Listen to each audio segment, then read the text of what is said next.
colegas que não participarem nesse momento, a gente vai disponibilizar, fazer ampla disponibilização dessa nossa vídeo de hoje, tá? Eu vou trazer para vocês aqui, rapidinho, só para vocês terem uma noção do cenário.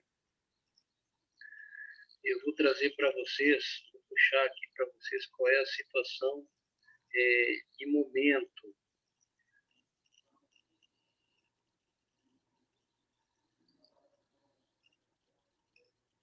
Os resultados de hoje à noite a gente não tem ainda, mas assim, de hoje de manhã, pacientes aguardando por leitos de UTI Covid. Na região Grande Oeste, eram 94 pacientes. Lá diminuiu, né? A gente já chegou a ter 140, 150 pacientes naquela região. Mas as outras regiões vêm aumentando, né? A região do Meio Oeste conta com 37 pacientes no aguardo por leito. Serra Catarinense com 30 pacientes. A Serra, que era um local onde praticamente não tinha paciente aguardando, né? Joinville, 57 pacientes. Blumenau, 18 pacientes. Era a região que até a semana passada ainda não tinha pacientes aguardando, agora já tem represamento. A Foz do Rio, a região Itajaí, 16 pacientes. O sul do estado, 67 pacientes. E a Grande Florianópolis, 68 pacientes aguardando no sistema de regulação em leitos de UTI. Dá um total de 387 pacientes aguardando por leito de UTI, tá? Então, isso é uma das coisas que nos obriga, né, a uma tomada de decisão, uma proposta bem objetiva de como a gente vai ordenar esses pacientes para a ocupação dos leitos, né, para não fazer injustiça para ninguém. É isso. Não sei se alguém não sei se tu quiser, de repente, Lara, iniciar, tá? Aí, na medida que a gente vai conversando, acho que novas pessoas vão entrando também, né? Uhum. Ok. Deixa eu só...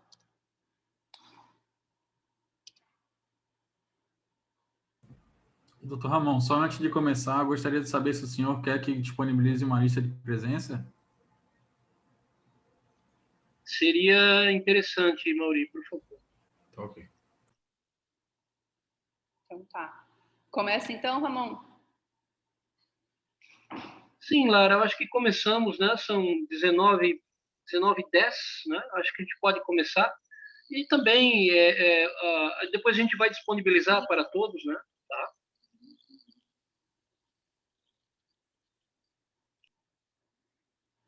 Tudo bem? Tá todo mundo enxergando a tela? Sim. Perfeito. Então, vamos lá. Certo. E todo mundo me ouvindo bem, né? Qualquer coisa vocês me avisem. Então, a ideia hoje é a gente falar sobre um protocolo de triagem que a gente vai propor, como o Ramon falou, como algo que possa ser de recomendação, claro, é sempre uma recomendação, a gente sabe que existe sempre autonomia médica, mas a ideia é que ao recomendar um protocolo como esse, a gente está justamente protegendo o médico que está na linha de frente em relação às decisões que está tomando, né?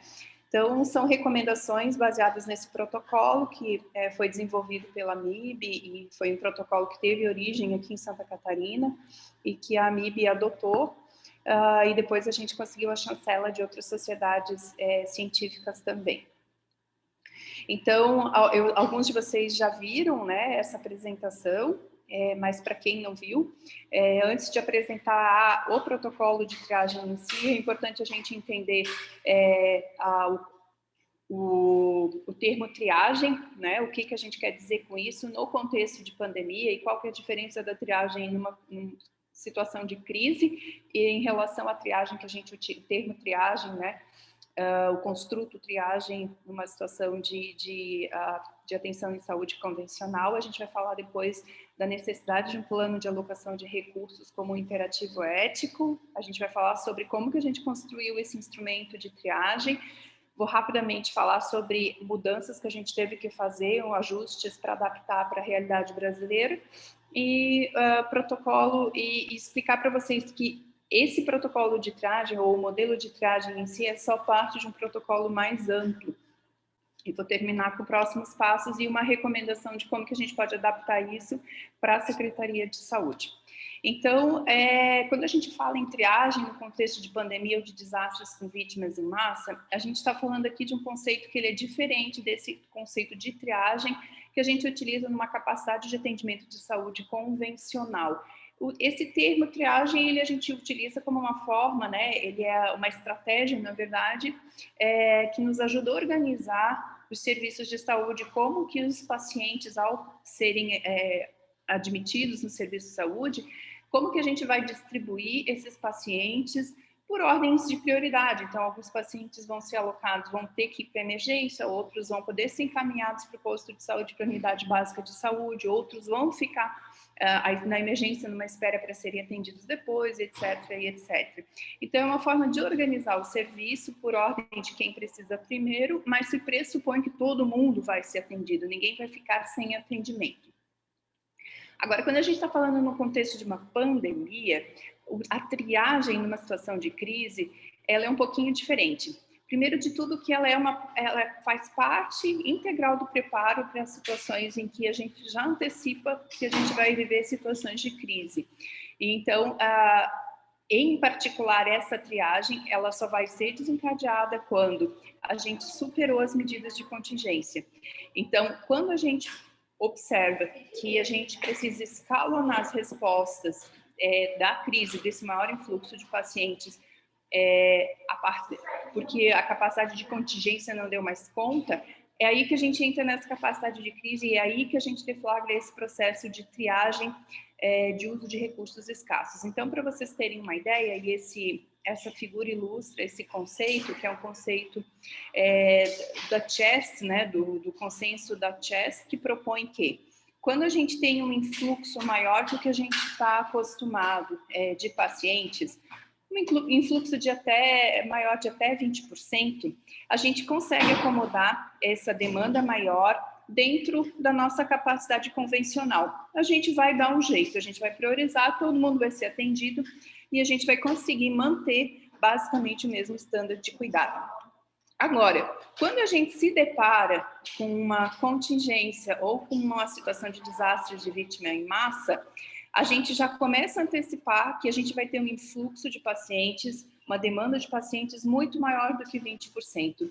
Então, a gente já precisa ter as medidas de contingência sendo instituídas. Aqui, por exemplo, nos hospitais, a gente está falando suspensão de cirurgias de urgência, adaptação de outras unidades hospitalares para que elas funcionem como unidades de terapia intensiva, o provisionamento ao estoque de insumos como oxigênio, sedação, analgesia, os antibióticos, as bombas de infusão e etc. Tudo que a gente sabe que a gente vai ter que utilizar a mais. Quando a gente supera um aumento de até 100%, ou seja, quando mais do que dobra o influxo de pacientes em relação à capacidade convencional, aqui então a gente começa a entrar numa capacidade de crise. Por quê? Porque agora a gente sabe que, apesar das medidas de contingência, apesar de tudo que foi feito, a gente tem mais pacientes com demanda desses recursos do que a gente vai conseguir atender. Agora, nessa situação, a gente vai chamar de situação de atendimento em crise. Esse é o momento que a gente começa a reconhecer que vão morrer mais pessoas, não só pela letalidade da doença, mas também porque existe uma dificuldade delas terem acesso ao serviço de saúde e porque não vai ter recurso para todo mundo. Se desde o começo da pandemia a gente tem como objetivo que morra o menor número possível de pessoas, ou seja, salvar o maior número possível de vidas, e isso a gente vai fazer com as medidas de prevenção, com as medidas de contingência, nesse momento a gente continua com essa ambição de diminuir o máximo possível o número de mortes. Só que aqui a gente já reconheceu que a única maneira de se fazer isso é quando a gente consegue estratificar ou identificar aqueles pacientes que têm mais chance de sobreviver quando alocado esses recursos escassos. A gente admite aqui que alocar de qualquer forma ou por ordem de chegada vai levar a um resultado pior, porque a gente vai estar alocando recursos escassos para pacientes com poucas chances e com isso pacientes que teriam chance vão acabar morrendo por falta de acesso a esses recursos. Numa situação de pandemia, e aqui é diferente de uma situação em que existe um desastre com vítimas em massa, é que nesses desastres com vítimas em massa, o influxo acontece de uma vez só. Na pandemia, não. A gente tem um aumento um aumento de demanda ao longo de um tempo muito prolongado, mas são aumentos em ondas. Você tem um influxo muito grande, daqui a pouco melhora, um influxo grande, por aí vai. Então, o que isso quer dizer é que a gente não vai utilizar esta triagem em todos os momentos da pandemia. A gente só vai utilizar naqueles momentos em que as medidas de contingência foram superadas. E aqui é onde tem essa seta em preto, que é onde mostra que a gente passou o influxo de pacientes, o aumento de demanda, ela superou as medidas de contingência, que é essa listra amarela, e a partir daí a gente então tem que deflagrar essa triagem de pacientes de maneira a identificar quem tem mais chance de sobreviver. Uma vez que essa onda cai e que a gente começa a estar de novo numa condição em que a capacidade de contingência vai dar conta da demanda, a gente suspende o protocolo de triagem. E ao longo de uma pandemia, pode ser que a gente utilize protocolo, abandone protocolo, utilize protocolo, abandone protocolo, a depender justamente da identificação desses diferentes momentos da pandemia. Capacidade convencional, ou de contingência, ou de crise. Nesse momento, claramente, a gente está vivendo uma situação de crise. Então, quando a gente se depara com uma situação como a atual, em que a gente está em atendimento de crise, capacidade de atenção em crise, a gente sabe que muitas mortes são esperadas pela letalidade da doença, seja porque o sistema de saúde não está dando conta de atender todo mundo. Aqui existe um imperativo ético de salvar o maior número possível de vidas, como eu estava falando. Continua valendo a nossa ambição de que morram menos pessoas nessa pandemia. E para isso a gente precisa, então, identificar os pacientes com maior chance de sobreviver. Aqui, a gente está mudando o centro da atenção do indivíduo, porque até a capacidade de contingência, todas as decisões que a gente toma, elas levam em consideração o maior benefício para cada paciente que a gente está atendendo, ou seja, o que é melhor para aquele paciente é o que a gente usa como ponto de referência para uma decisão. Então, se a gente opta, por exemplo, para não levar esse paciente para UTI, não é porque não tem vaga ou porque a gente vai dar a vaga para o outro, é porque para aquele paciente específico, a UTI não seria de benefício, poderia levar a uma situação de distanásia. Então, o centro da atenção, a decisão é tomada porque aquilo é melhor para aquele paciente especificamente. Numa situação de crise, a gente desloca a atenção em saúde, que é centrada na pessoa, que é centrada no indivíduo, a gente desloca para desfechos populacionais, porque aqui a gente já reconheceu que o único jeito de diminuir a mortalidade vai ser através da busca de desfechos a nível de população, ou seja, nessa população que está precisando de atenção em saúde, como que a gente vai conseguir um melhor desfecho, ou seja, uma melhor mortalidade? O desfecho aqui é populacional.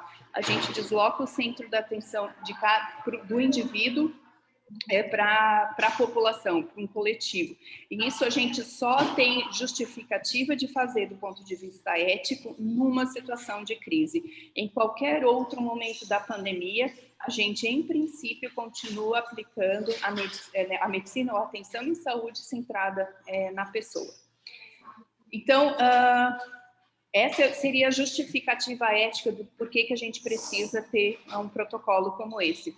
E seguindo nessa linha, e aqui esse slide só ilustra que a gente está utilizando a perspectiva aqui da CHEST, né? E esses especialistas em triagem, né? A equipe que montou ou que argumenta a favor de se ter um sistema de triagem, o que eles argumentam é que se numa situação de crise a gente não tem um sistema de triagem, ou seja, a gente não tem preparado uma forma da gente identificar esses pacientes com maior chance de benefício, o que a gente vai colher como consequência? Um número maior de mortes desnecessárias. 2, e aqui muito importante, é um dos grandes objetivos desse protocolo, a gente aumenta a carga de estresse moral dos profissionais da saúde. Então, o objetivo de se ter uma triagem é também o de deslocar o peso da decisão daquele profissional da linha de frente e trazer para um coletivo, ou seja, a gente vai estar compartilhando essa decisão com outros atores responsáveis pela gestão da crise. E na medida que a gente não tem um protocolo de triagem, que como o Ramon estava falando, é um protocolo que vai permitir decisões consistentes ao longo de todo o sistema, a gente pode erodir a credibilidade da atenção em saúde, na medida que as decisões são tomadas de uma maneira inconsistente, com critérios pouco claros e, eventualmente, até eticamente questionáveis. A população vai começar a questionar como que essas decisões são feitas. Então, agora que eu apresentei para vocês o que a gente fez até agora, eu procurei trazer para vocês o conceito de triagem num contexto de crise, que é diferente de triagem no contexto de capacidade de atendimento convencional. Eu coloquei para vocês a importância ética da gente ter um instrumento de triagem pronto e as consequências quando a gente não tem um instrumento como esse. E o que eu queria trazer agora é mostrar para vocês como que a gente criou ou desenhou esse instrumento de triagem, quais eram os elementos que a gente tinha que levar em consideração. Então, claro, a gente começa com os elementos éticos e legais. Então, a argumentação a favor de se ter um protocolo de triagem eu apresentei para vocês. Claro que a gente coloca aqui ainda uma outra dimensão, que é o elemento legal. Então, todo instrumento de triagem ele precisa estar dentro do arcabouço ético, mas também legal do país. A gente precisa apresentar elementos técnicos, ou seja, quais são esses dados clínicos que nos permitem ter uma predição, né, ou uma identificação de quais são os pacientes com maior chance de melhores desfechos. Então, a gente precisa ter o valor preditivo, dados que nos permitam ter uma predição melhor de desfechos. A gente precisa também o elemento da aplicabilidade. A gente não pode esquecer que a gente está numa condição de crise e a gente não pode ter um modelo ou um algoritmo extremamente complexo que seria inviável da gente aplicar numa situação justamente de poucos recursos, de muita demanda de serviço, ou seja, a aplicabilidade do instrumento também é importante. Então, são 3 elementos que a gente tem que ter sempre em mente na hora de propor um protocolo. Então, como eu estava falando, os aspectos éticos e legais, eles fornecem para a gente a necessidade de se ter um instrumento e eles vão estabelecer aqui também os limites de ação. Então, como princípios éticos e legais, a gente, eu já destaquei a questão da importância de salvar o maior número possível de vidas. Precisamos enfatizar a questão da transparência, fundamental que qualquer instrumento, qualquer protocolo que a gente vá utilizar seja transparente, que a gente possa prestar contas para a população de como que isso está sendo implementado. A gente vai ter que evitar medidas subjetivas, como, por exemplo, qualidade de vida. Aliás, a subjetividade, ela deve ser evitada no protocolo de situação de crise. Então, ninguém pode ter uma opinião subjetiva. A ideia é a gente utilizar dados os mais objetivos possíveis e deve ser aplicada a todos, ou seja, pacientes com doenças pandêmicas e não pandêmicas, ou seja, todos os pacientes ao longo dessa rede, eles vão ser sujeitos às mesmas regras. E a gente tem aqui os limites de ação também, porque o arcabouço legal vai nos impor certas coisas que a gente não vai poder fazer. Então, a triagem ela tem que ser alinhada ao ordenamento jurídico brasileiro e não impor desvantagens discriminatórias. E o grande exemplo é o uso da idade, porque que a gente utilizar a idade como um critério puro e simples, isso não pode, isso iria contra o ordenamento jurídico do Brasil. Eu vou falar um pouquinho mais sobre a idade lá na frente e como que a gente pode utilizar isso de uma maneira que seja legal ou lícita ou eticamente defensável. Aqui eu trouxe esse slide, ele só fala sobre a resolução do Conselho Federal de Medicina, que é a 2156 de 2016, e que é um dos grandes pontos de amparo para o nosso protocolo, do ponto de vista de defesa profissional, né? Em 2016, o Conselho Federal de Medicina achou por bem publicar essa resolução, sabendo que a gente vive uma situação de deficiência crônica de leitos de UTI no Brasil. De nenhuma maneira essa deficiência crônica de leitos chega perto do que a gente está vivendo agora, mas a gente sempre teve certas dificuldades. Então, o Conselho Federal de Medicina disse, olha, vamos estabelecer prioridades para a alocação de recursos, desses recursos que seriam as vagas de UTI. E o mais importante aqui é que o elemento para definir a prioridade foi justamente a probabilidade de recuperação.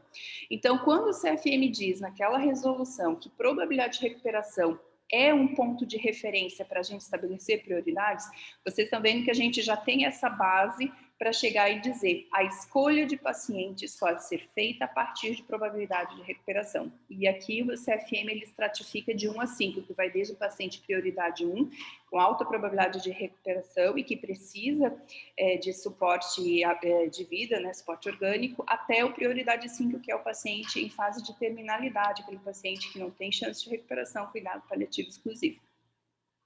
A diferença, e fica difícil a gente utilizar, isso nos embasa, mas sozinho não dá para ser utilizado como critério de triagem, é que, de acordo com essa resolução, a definição de quem é prioridade 1, 2, 3, 4, 5 é do intensivista, ou seja, o intensivista ou a intensivista que estão no plantão ali daquele momento vão fazer as escolhas e estabelecer as prioridades.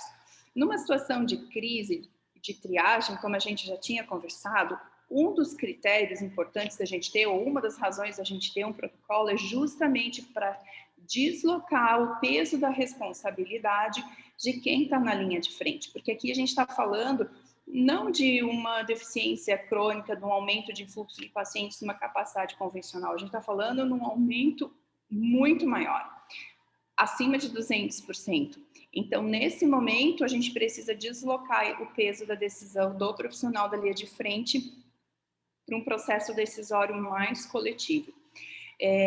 Então, por isso que a gente precisa de um protocolo de triagem.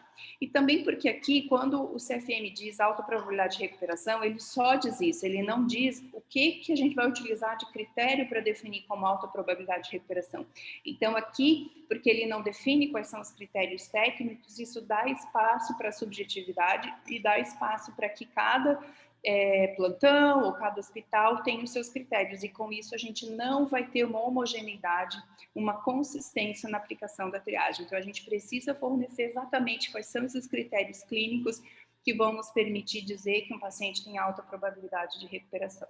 Então, na verdade, o que eu estou querendo dizer? Esse protocolo de triagem apenas constrói sobre algo que já existe do CFM, a gente só define alguns aspectos técnicos a mais e a gente desloca a responsabilidade da decisão do intensivista que está lá na frente para um grupo decisório.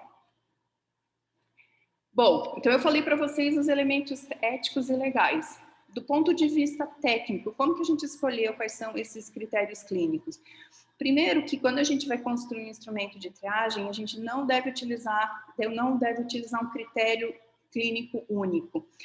A literatura ela é muito clara em relação a isso. Quando a gente utiliza um único critério, a gente vai enfatizar muitos vieses daquele critério único. Então, a gente precisa utilizar de 2 a 3 pelo menos.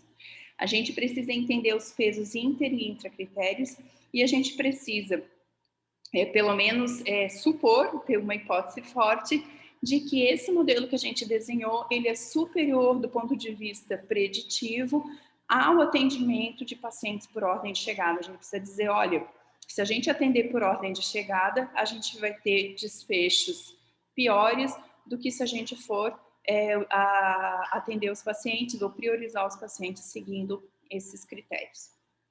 E por último, a questão da aplicabilidade. Então, a gente tem que ter um modelo que seja complexo o suficiente para oferecer alguma segurança preditiva, por outro lado, tem que ser simples o suficiente para ser aplicável em condições de crise. Então, a gente foi atrás de um modelo que pudesse atender esses elementos todos, e a gente utilizou esse critério também, publicado na CHEST, e que foi um...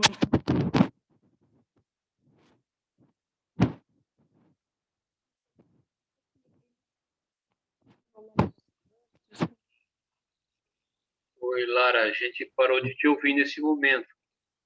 Tá, estão me ouvindo agora? Agora sim. Tá. Então eu vou começar desse slide de novo, é isso? Isso, por favor. Tá, ok. Então, uma vez que a gente tinha todos aqueles pontos de referência, a gente agora tinha que ir atrás de um protocolo ou de um modelo de triagem.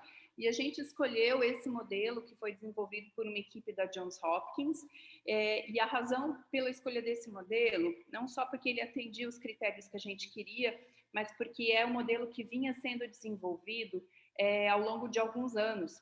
E os primeiros passos do desenvolvimento desse modelo foi uma consulta pública, uma consulta a membros da comunidade, em que foi perguntado, caso a gente se depare com uma situação de crise, que a gente não vai conseguir alocar recursos de saúde para todo mundo, como que a gente pode fazer essa distribuição de recursos? Então, aqui o objetivo era que se buscasse alguma legitimidade desse processo, porque aqui a gente precisa dessa legitimidade pública de um processo como esse. E quais eram os critérios que eles utilizaram? A gente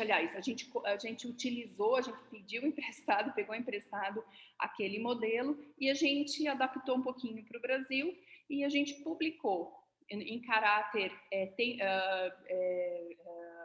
de consulta pública, no dia 25 de abril do ano passado, a gente colocou no site da MIB esse protocolo inicial.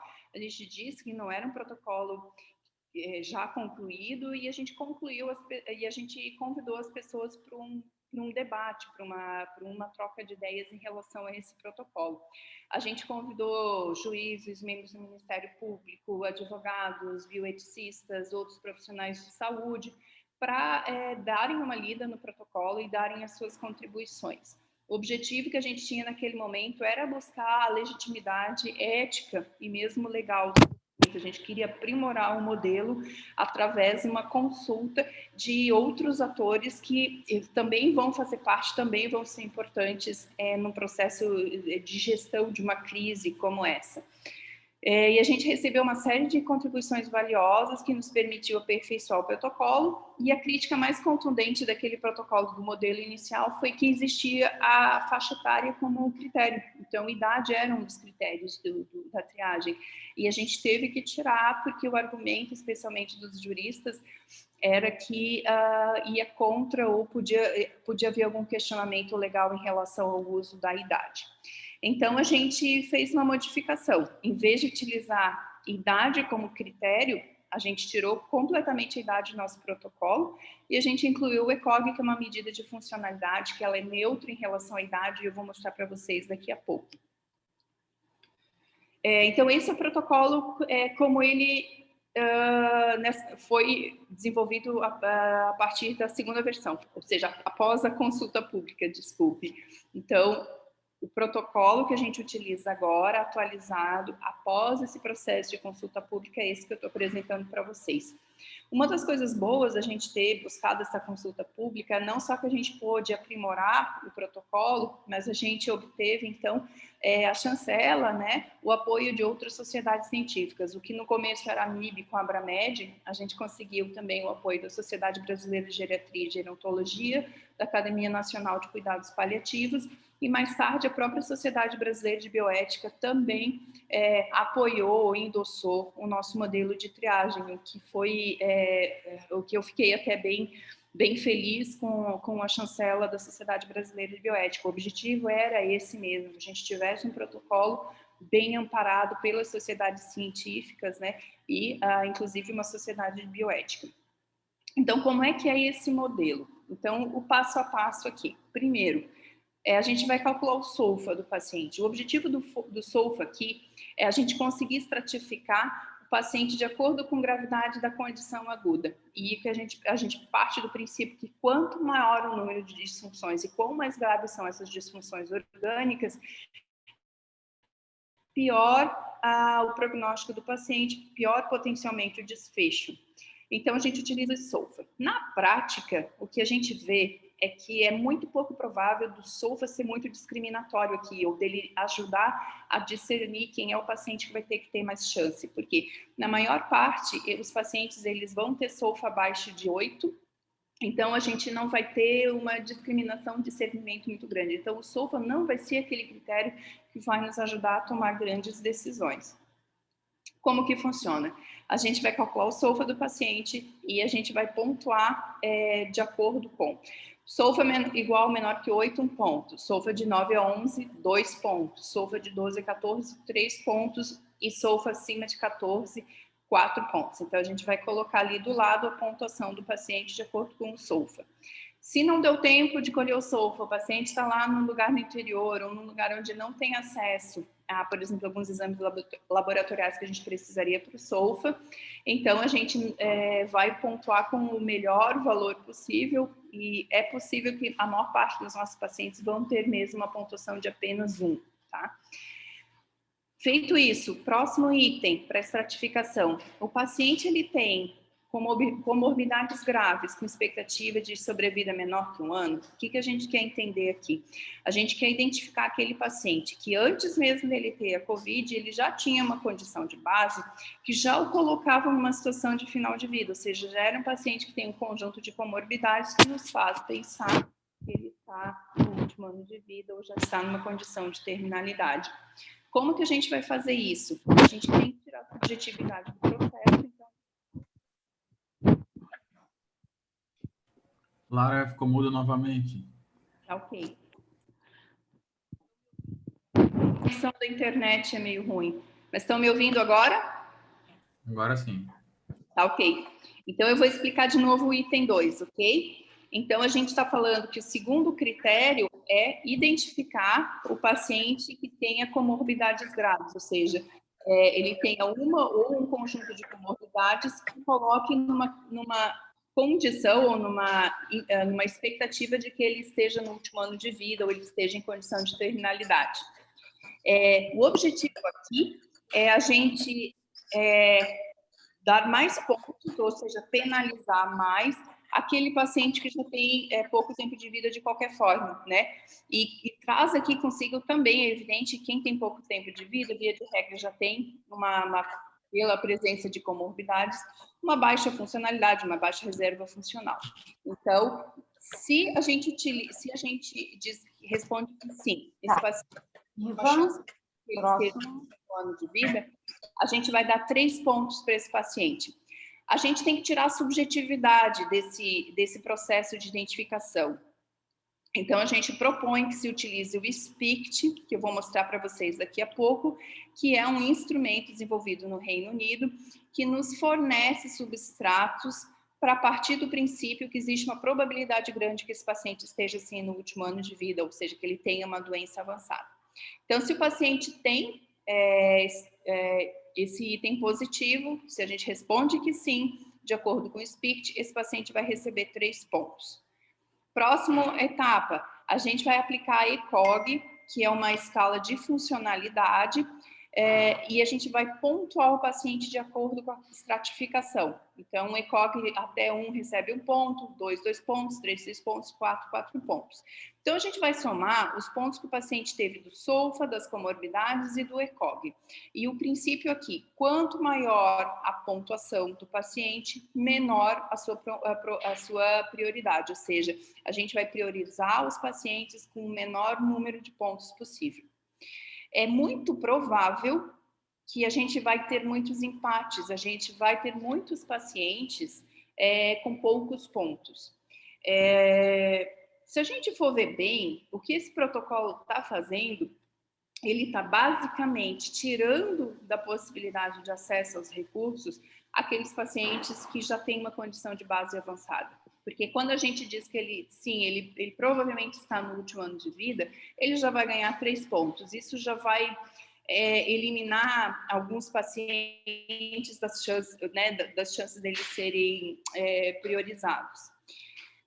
Agora, uma vez que a gente esteja com vários pacientes empatados, a gente vai ter que ter um critério de desempate. Então, como que a gente vai desempatar? Originalmente, a gente vai... o que a triagem da AMIB propõe é que a gente... O primeiro critério de desempate seja o menor score SOFA total. Ou seja, entre um paciente que tem um score de SOFA de 3 e um paciente com score de SOFA de 5, a gente priorizaria o de 3.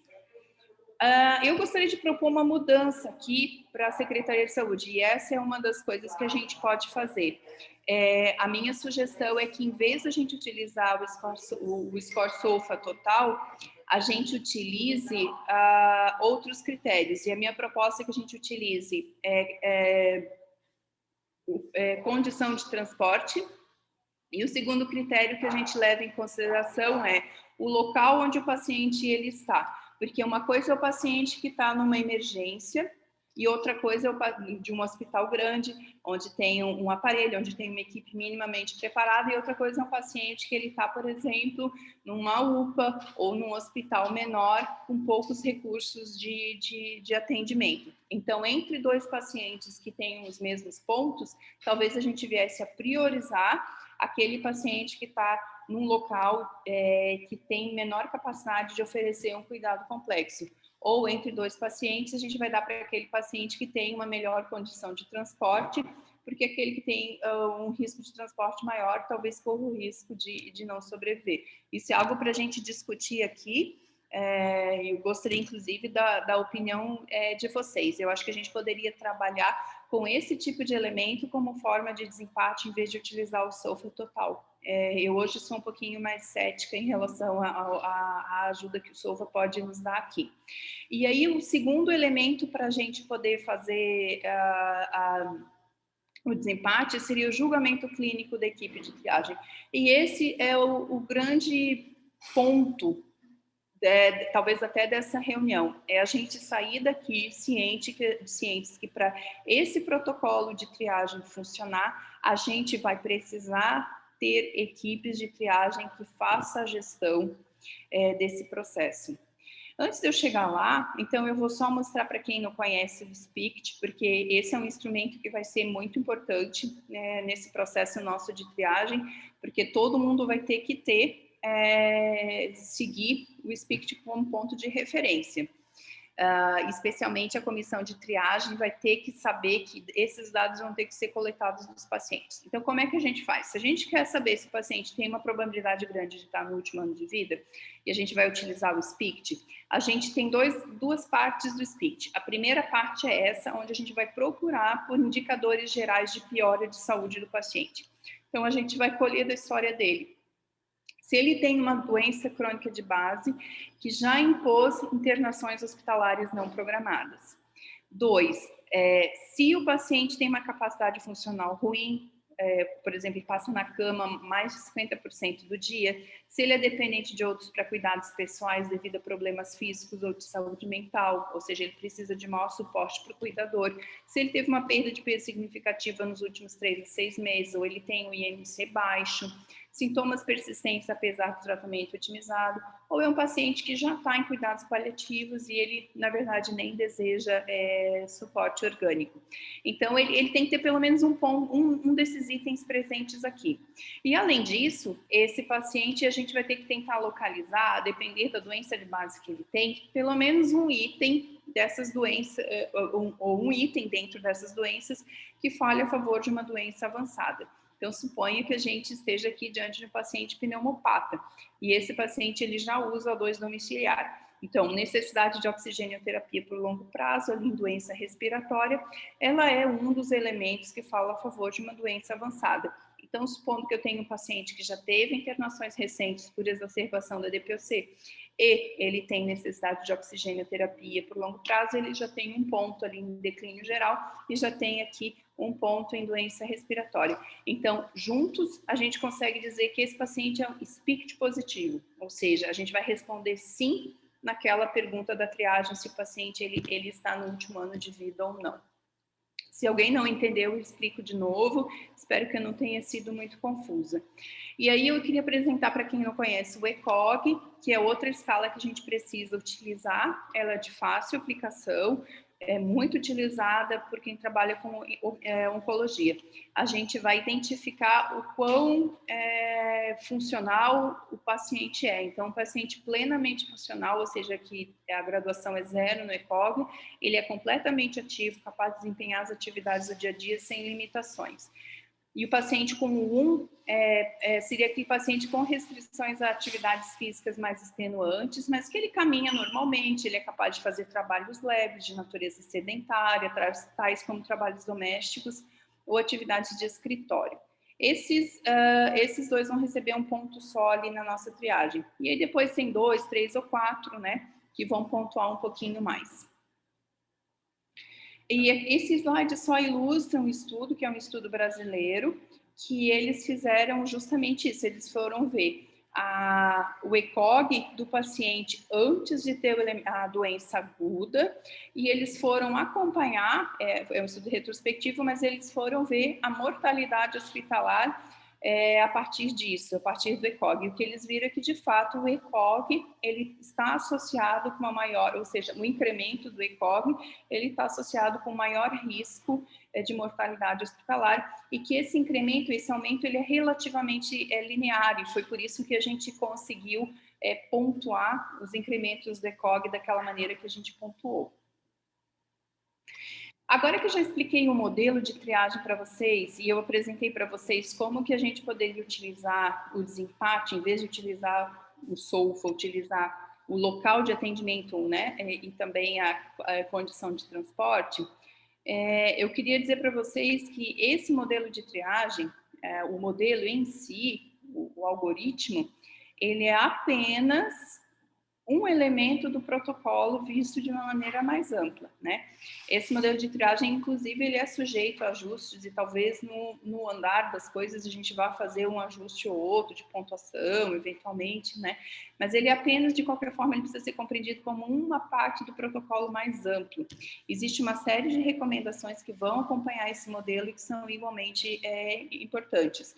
Então, por exemplo, quanto às condições essenciais para o início de implementação do protocolo, primeiro, reconhecer que a gente está numa situação de crise, isso já acontece, reconhecer que a gente se esforçou para aumentar a oferta de leitos, ou seja, que os hospitais eles ampliaram a capacidade de atendimento, o número de leitos, ou seja, que a nossa capacidade de contingência foi implementada. É preciso a criação de comissões de triagem hospitalares pelos diretores técnicos, então isso é um elemento importante aqui, sabe, Ramon, que a gente vai ter que tirar dessa reunião hoje. Se esse sistema vai funcionar, é importante que os hospitais eles tenham, criem comissões de triagem que possam ter um alinhamento muito bom com a regulação estadual de leitos. E a própria regulação estadual de leitos vai ter que ter também a sua comissão de triagem, alguma forma de fazer a gestão desse protocolo. E esse sistema, ele precisa funcionar bem, a gente precisa ter um sistema de informação e contra-informação para que isso possa funcionar direito. Não dá para funcionar, cada hospital faz do seu jeito. É muito importante que a gente consiga fazer um alinhamento, um sistema que funcione como um só. Isso é super importante. Então, as comissões de triagem de cada hospital com as comissões de triagem, né, da regulação, precisam trabalhar muito bem juntos. Isso é um esforço coletivo, é um processo colaborativo que a gente precisa ter. Os pacientes, eles são pacientes do sistema.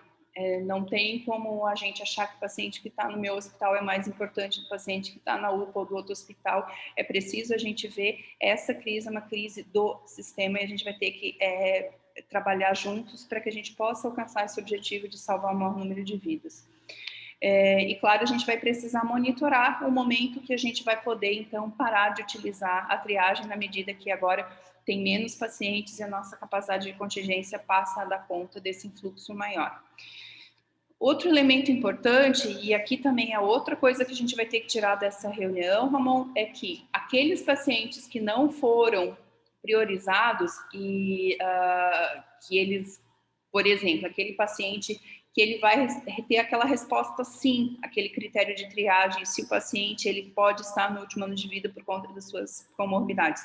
Esse paciente, na medida que a gente responde sim, automaticamente a gente deveria ter uma forma de oferecer ajuda para o profissional que está lá na frente de como conduzir o caso, porque esse paciente não vai ser priorizado, simples assim.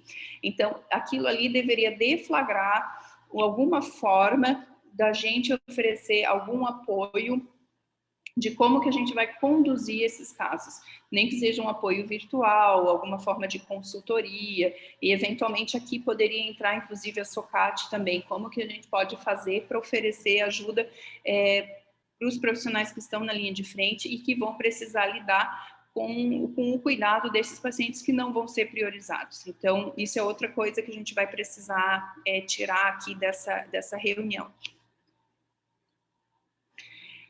Depois, as comissões de triagem, idealmente, devem ser constituídas por pelo menos 3 profissionais em cada hospital. A nível de regulação, acho que é um assunto para a gente discutir aqui hoje. E essa comissão de triagem, as comissões vão ser responsáveis justamente pela gestão do protocolo, ou seja, que ele seja aplicado de uma maneira consistente, vai ser acionado em casos de dúvidas, questionamentos, no caso de conflitos, em caso de dúvidas, desempates, vai ter um peso muito grande na hora de tomar essa decisão. E por isso que é importante ter um grupo de pessoas. De novo, é muito importante que esse protocolo, ele reflita esse processo decisório, que é um processo de decisão coletiva, que não fique justamente na mão de um profissional só, seja o profissional que está ali na frente naquele dia, ou algum profissional da regulação. É importante que isso seja uma deliberação mais coletiva possível para justamente diluir o peso da responsabilidade e garantir consistência na aplicação do protocolo. E, claro, outras medidas de boa prática seria, claro, que a gente possa fazer o registro adequado dessas decisões, né? A gente precisa que isso seja escrito, né? O paciente que foi priorizado, que não foi, porque a gente precisa prestar contas, né? Se houver, por exemplo, Ministério Público, ele vier nos perguntar como isso está sendo feito, a gente precisa minimamente ter um registro de como que essas coisas estão sendo conduzidas. De novo, aqui a palavra-chave é transparência. A transparência vai nos defender e não nos colocar numa situação pior. Isso é mais um fluxograma a nível de hospital, acho que não vou apresentar aqui, porque ele até não está pequenininho. E os próximos passos vai ser, então, a gente aperfeiçoar o modelo, validar o modelo estatístico. E da nossa parte, Ramon, a gente tem algumas coisas para decidir aqui. Se vocês estão em paz com a ideia da gente trocar o desempate por esses critérios, né, de complexidade do local onde o paciente está e condição de transporte, e ainda assim tendo empate o julgamento clínico da equipe de triagem, da comissão de triagem, se a gente vai criar alguma forma de apoio para aqueles pacientes que são esses do passo 3, onde a gente define que o paciente ele está no último ano de vida, se isso automaticamente deflagraria alguma forma de se oferecer apoio, nem que seja virtual, para quem está na linha de frente, para poder prestar o cuidado desse paciente de uma maneira melhor. E o terceiro elemento importante aqui é como que a gente vai fazer em termos de gestão desse protocolo, né? Para mim, eu entendo que é muito importante que a gente trabalhe muito bem juntos, né? Em sincronia. E isso vai ser um processo que vai ficar muito mais fácil se a gente tiver as comissões de triagem, né? Tanto de cada hospital, cada local, mas especialmente a nível de regulação também. Eu acho que é isso, Ramon.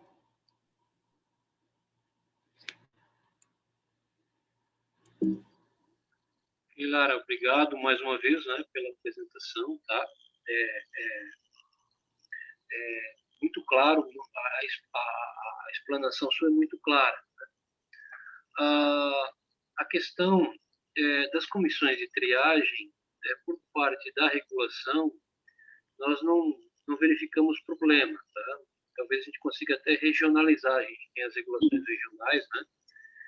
São 8 centrais de regulação regionais, talvez a gente consiga ter em cada uma delas uma comissão, tá, de triagem, ou pelo menos uma comissão muito bem estruturada na regulação estadual.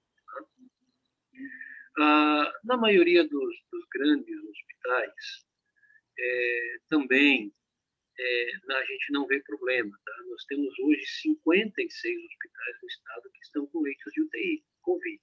Tá? Me parece que a imensa maioria deles conseguiria organizar uma comissão de triagem. No entanto, eu faço uma pergunta aqui: como seria nas UPAs, por exemplo, ou nos hospitais menores, né, nos hospitais de retaguarda, que em tese não é para estar albergando paciente grave, mas está, né? Nós temos aí pacientes em UPAs, pacientes em hospitais menores, entubados, inclusive, né? Nesses eu vejo alguma dificuldade da gente ter comissão de triagem, né? Ou da qualidade dessa decisão dessa comissão de triagem, tá? Essa é uma preocupação minha. A questão do transporte, Lara, eu não sei se nós temos alguém do SAMU aqui que possa contribuir também, é algo a ser pensado, na verdade, porque, óbvio, se a gente tem 2 pacientes empatados, nós temos o paciente muito remoto, com uma dificuldade muito maior de transporte, um transporte de maior risco, ou às vezes até contraindicado, né? Isso poderia, sim, ser um critério de desempate, tá? Realmente poderia ser, né? Se nós tivermos outros colegas que possam contribuir, eu gostaria muito de escutá-los, tá? Então, essas seriam as minhas 2 considerações, assim, tá? E óbvio que a gente tem alguma pressa com isso, né? A gente não pode esperar mais semanas adiante para padronizar um instrumento deste. Na verdade, a gente já está atrasado, essa que é a verdade. A gente já está pelo menos uns 15, 20 dias atrasado. Se eu considerar Chapecó, Chapecó já está em descenso, então a gente já até perdeu o timing, na verdade, para aplicar esse tipo de protocolo, né, naquela região. Tá? Nas outras não, porque nas outras a gente está em aumento. Né? Então, Lara, eu acho que a gente abre aí para escutar mais opiniões dos colegas, porque tem que ser uma decisão coletiva, né? Só para te responder, eu acho que a tua consideração é bem pertinente. Eu acho que, por exemplo, as UPAs, elas não têm como ter uma comissão de triagem, mas o que elas vão ter que ter é alguém responsável pela boa coleta dos dados, para que esses dados sejam, então, levados para essa comissão de triagem regional, né? Então, aquela macro, ela vai colher, vai ver quais são os pacientes que precisam de UTI, e receber já esses dados preenchidos por alguém.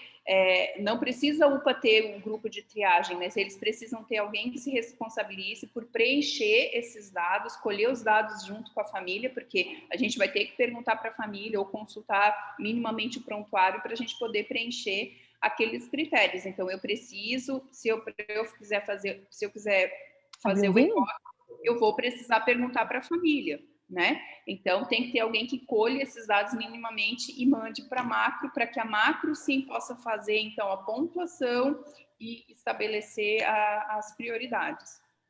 Perfeito. O doutor Rogério Barcala, ele é coordenador do SAMU da região Grande Oeste.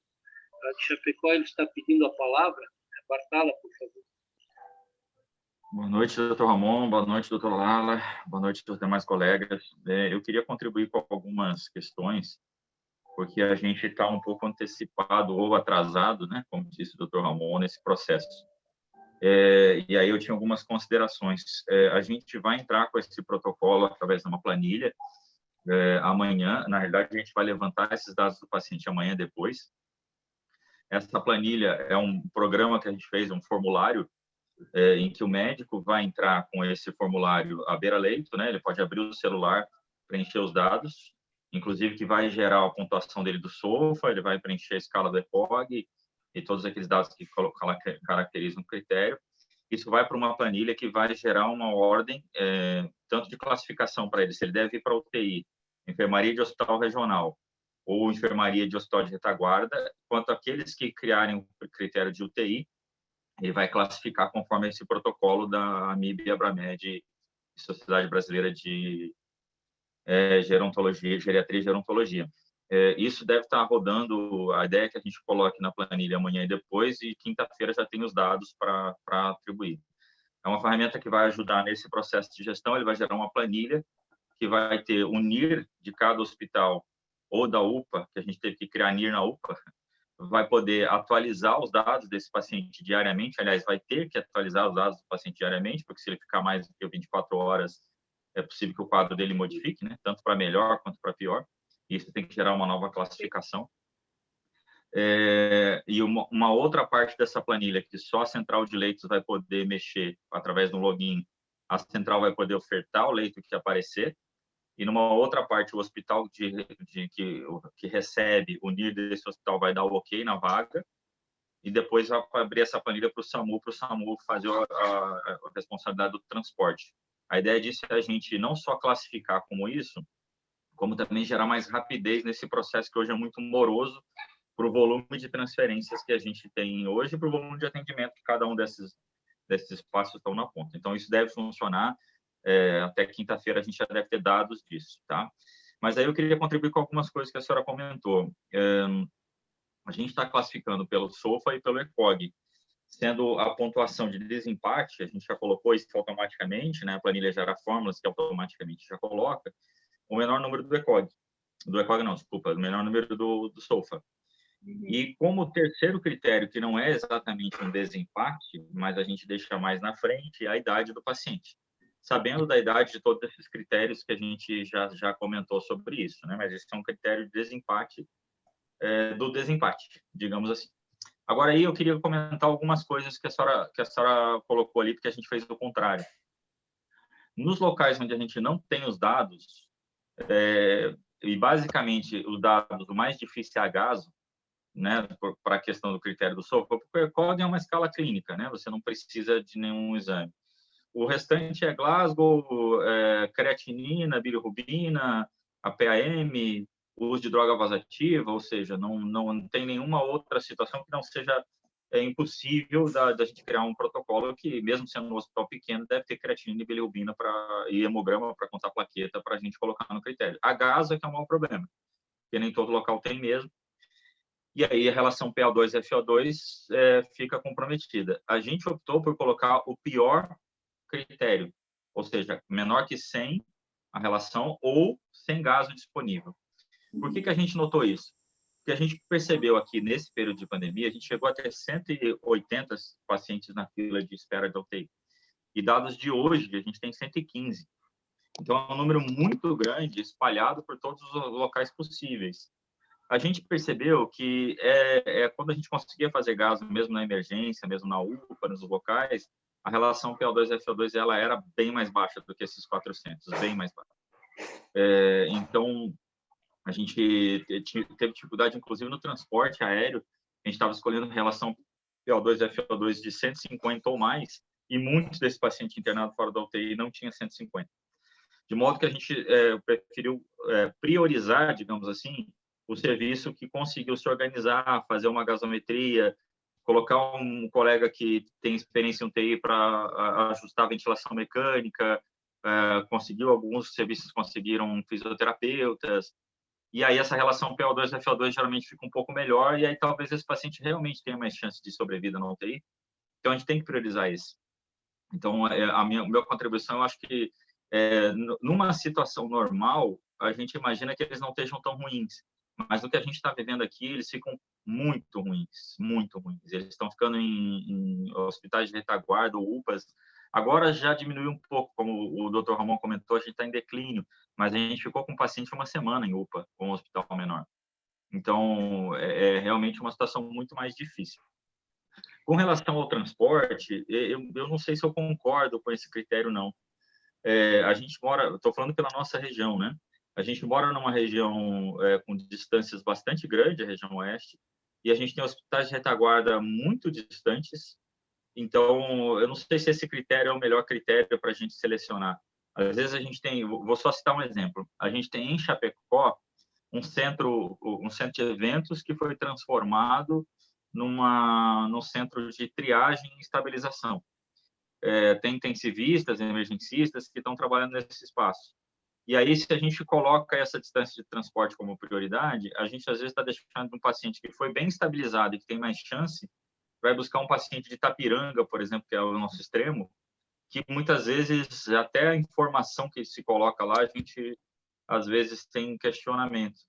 Então, eu não sei se esse seria um critério muito bom na nossa realidade do extremo oeste, né? Do qual a gente tem basicamente 4 UTIs em toda a nossa meso e distâncias grandes entre uma e outra pela questão geográfica. Talvez no litoral possa ser alguma coisa diferente, mas eu ainda prefiro o SOFA, e aí talvez como critério de desempate a idade, mas assim, a gente deixou isso para a central de leitos, não como só colocou na ordem, mas não como um critério absoluto, porque a gente também entende que esse protocolo não pode amarrar, né? Então, acho que aí vai vir essa questão do médico regulador da central de leitos, de avaliar mesmo, né? Quem pode ser transportado, quem está saturando melhor, quem que tem menor idade, acho que critérios que a gente ainda não definiu, então estamos barrados nisso. Era isso que eu queria contribuir. Não, fantástico, Rogério. Que bom que você colocou tudo isso, que eu até vou me sentir mais confortável para falar algumas coisas. Deixa eu só te perguntar uma coisa. Vocês estão usando o SPICT como critério para identificar o item de doença de base avançada? A ideia é que a gente colocasse o SPICT como uma ferramenta de consulta. Eu te explico por quê. Todos os outros, a gente está colocando para o médico simplesmente abrir o celular e colocar sim ou não. Sim. Então, ele tem lá indicação de UTI, vamos só usar um exemplo, né? Ele coloca lá, se esse paciente está em ventilação mecânica invasiva, sim ou não. Se ele tiver, obviamente, ele já teria que estar numa UTI. E assim a gente vai, inclusive, para os critérios de SOFA. Até o Glasgow, a gente criou uma escala de Glasgow só para ele pontuar lá, abertura ocular, resposta verbal. Só que o SPICT não tem como, né, a gente colocar naquilo, porque ele fica muito longo. Mas vocês conseguem fazer a pergunta paciente com comorbidade grave, e aí eles consultam o SPICT e respondem sim ou não. Fantástico. Isso, paciente com comorbidade grave com expectativa menor de 1 ano, sim ou não. Fantástico. E aí vai ter um item do tipo consultar a expectativa de vida, e ele abre o SPICT, na verdade, para a pessoa ler. A gente imagina que no começo, né, o pessoal vai abrir várias vezes e depois vai estar mais familiarizado com a ferramenta, né? Fantástico. E até porque tem alguns pacientes que são mais óbvios, né? Tipo, o paciente tem um câncer metastático, com metástase em fígado, bom, você já tem lá um critério, não precisa ficar consultando no SPICT, né? Não, perfeito. A ideia é essa mesmo, porque esse é um critério importante de ter, porque aqui a gente já vai conseguir tirar da lista ou não priorizar pacientes que, de fato, mesmo em condições convencionais, a gente talvez não fosse levar para UTI, né? Então, fantástico o trabalho que vocês estão fazendo aí. Em relação ao critério de desempate, na verdade, eu acho que é fundamental que tenha a comissão de triagem para definir essa questão de transporte, onde tem baixa complexidade. A questão da idade, honestamente, eu acho que deveria ser um fator, sim, porque a gente sabe que no contexto da Covid, a estatística ela é muito clara. Não sei se vocês viram o estudo que saiu recente, um estudo epidemiológico dos pacientes com Covid no Brasil, os pacientes graves, aqueles que eram entubados acima de 80 anos, 93% de mortalidade, no Sul 91%. Então, a gente tem substrato para dizer que o paciente, quanto mais idoso, menor a chance de ele se beneficiar do suporte orgânico, né? E se a gente for utilizar como um critério de desempate e ele for bem justificado, ou seja, a gente não está discriminando pela idade per se, mas sim por um critério clínico, né? Ou por um dado epidemiológico que nos permite dizer que esse paciente tem menos chance. Eu acho que a gente pode utilizar, ou pelo menos as comissões de triagem poderiam utilizar isso sim como uma forma de desempate sem que a gente tivesse exposto ao risco de discriminação, ou etarismo, ou alguma coisa assim. E provavelmente a gente vai estar fazendo uma triagem muito melhor do que se a gente for utilizar esses outros critérios de coisa. Então eu concordo contigo.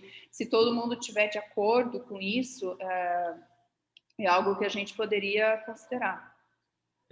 A gente considerou a idade como critério de desempate e desempate só na lógica que tem no próprio documento, né, dizendo que a gente salva o maior número de pacientes e, em segundo, o maior número de anos de vida, né?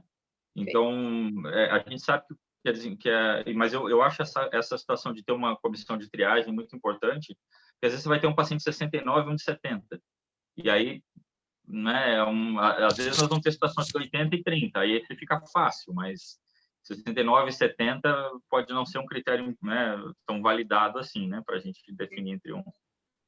E aí, nesse caso, entre 69 e 70, o cara que está com 69 na emergência de um grande hospital, talvez precise menos que o cara com 70 que está na UPA, né? E que não vai ter um atendimento tão bom.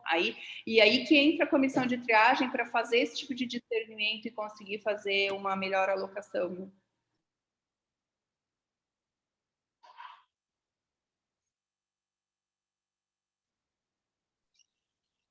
Pessoal, mais alguém que queira fazer alguma contribuição ou alguma pergunta?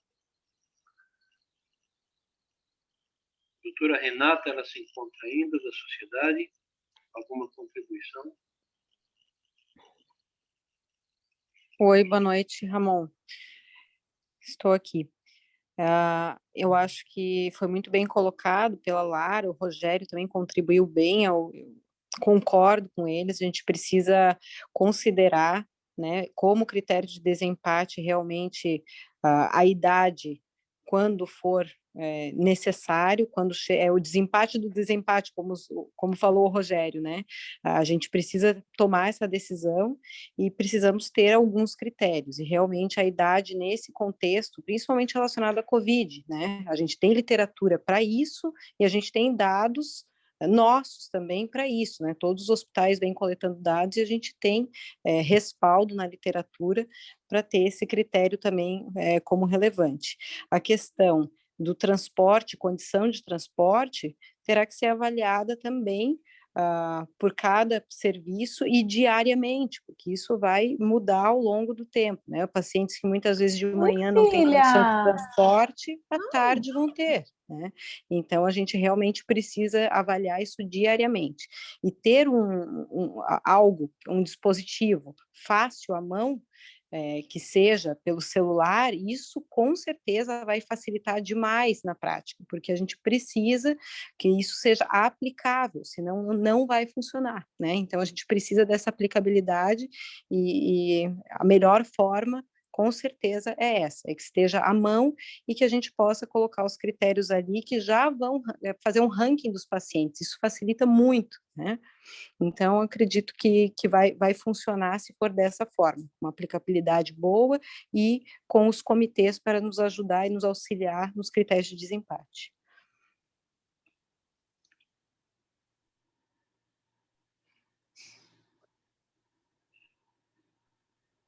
Inclusive, a gente pode utilizar já o que o Rogério já tem, né, Rogério? Se isso é algo que a gente possa já estar pronto, pegar emprestado, fantástico. Não sei se o Ramon teria alguma objeção.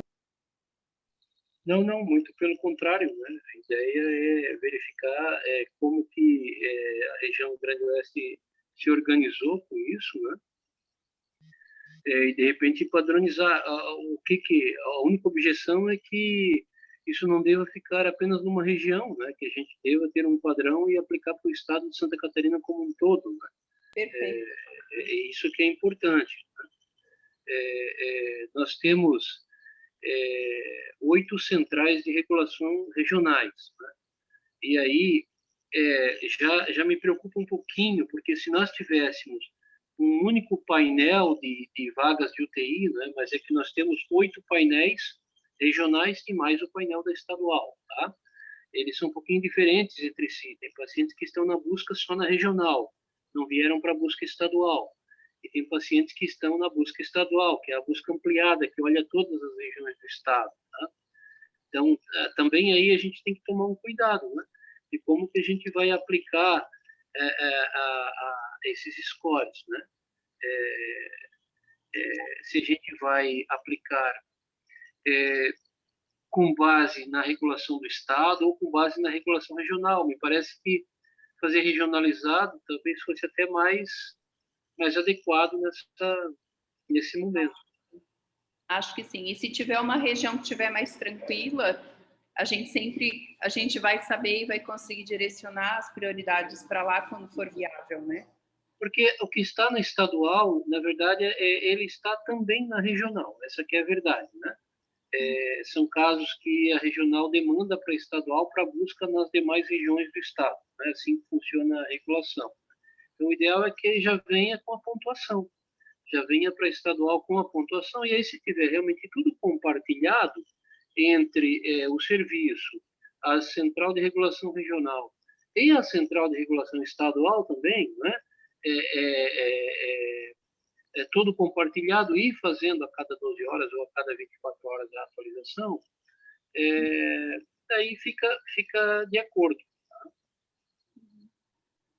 E a gente pode aproveitar que todo mundo tem NIR, né, Ramon? Acho que os NIRs vão ter um papel importante nisso tudo, Sim, né? Sim.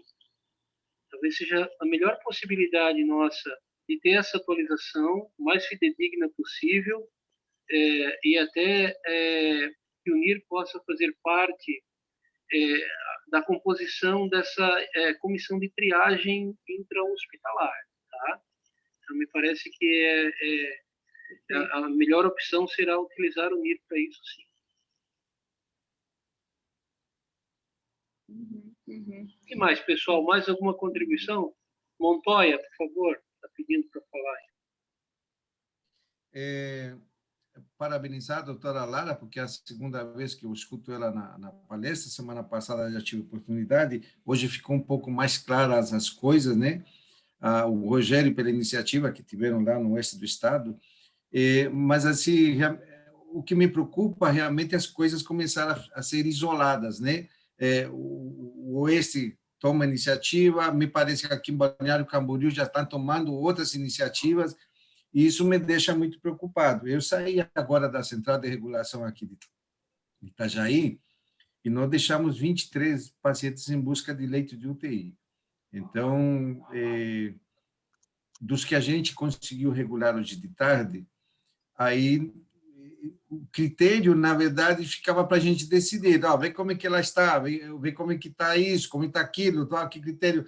Então, realmente, fica muito difícil para o médico que está ali atrás na bancada tomar esse tipo de decisões. E aí a minha pergunta é: qual é a perspectiva deste protocolo estar funcionando o mais breve possível? Porque nós estamos, como o Ramon falou, nós estamos bem atrasados, nós estamos pelo menos 15, 20 dias atrasados. Lá o que aconteceu no Oeste foi o boom, mas nós estamos tendo problema porque as coisas estão vindo para em certas regiões, ainda a coisa está fervendo. Então, me preocupa isso de quanto tempo a gente vai levar para ter esse protocolo de fato funcionando, né? Então, a minha pergunta seria essa daí: qual é o tempo que está se programando para que esse protocolo comece a funcionar? Era isso aí. Que você coloca, Montoya é nosso coordenador, regulador aí da Foz do Rio Itajaí. O que você coloca é o sentimento que eu tenho. Nós estamos atrasados já. Veja que antes de iniciar aqui a apresentação da Lara, eu coloquei ali que nós tínhamos hoje 387 pacientes em busca, tá? No período da manhã. Enquanto a Lara fazia a apresentação, chegou a informação do período agora vespertino. Pulou para 455 pacientes, de 387 para 455 pacientes aguardando leito de UTI Covid. Tá? Então, isso precisa sair a toque de caixa. Essa semana, talvez até quarta-feira, quinta-feira no máximo. Né? O Barcala, acho que pode nos ajudar muito nesse momento, né? Pode linkar com a gente a expertise que eles desenvolveram lá. A Lara pode estar nos ajudando também, junto aqui com a superintendência, porque o objetivo é um padrão único para o Estado, né?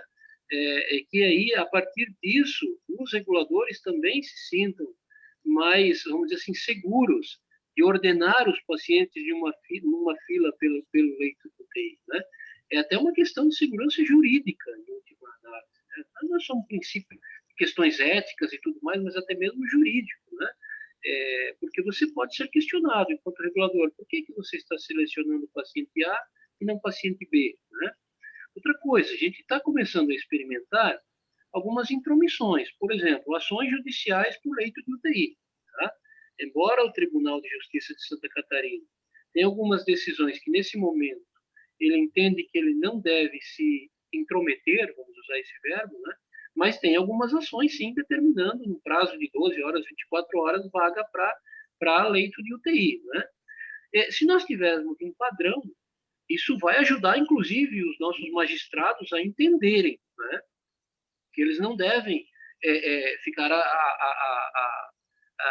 deferindo, né? Decidindo por judicialmente quem escolher, quem ir na frente, e sim obedecer a um padrão que já está cientificamente estabelecido, muito bem estabelecido, né?